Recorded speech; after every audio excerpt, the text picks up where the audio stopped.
ځوانانو واورئ، زموږ وطن ډېر ځپلی وطن، ډېر د غربت وطن دی، ډېر د مسکینانو وطن دی.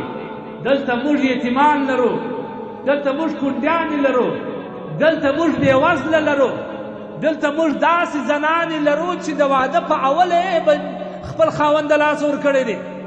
دلته موږ داسې پلاران لرو چې مشر زوی د واده په اوله د لاس ورکړی دی. دلته موږ داسې کورنۍ لرو چې ټوله کور یې په بم کې الوتلی دی. آی ظالمه د خدای، آی د خدای ظالمه، ته راولاړېږې په ډېر زړونو باندې، زخمو زړونو باندې مالګې وراچوې، هلته ډول ورته رقصوې.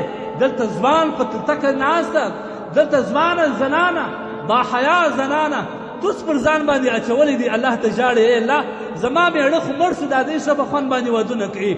دلته مور کونډه مور په ژړا باندې ناسته ده.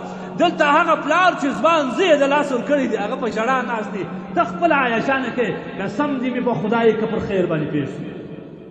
خیر نسته که نه؟ الله جل جلاله د هر شي ذات د خپل بنده په زیرېدو باندې خفه کېږي. کعبة الله نړېدل څومره هغه غټ خطرناک عمل دی، لیکن دومره خطرناک عمل نه دی لکه یو مسلمان زیرول. دا د دې ټول خطرناک عمل دی.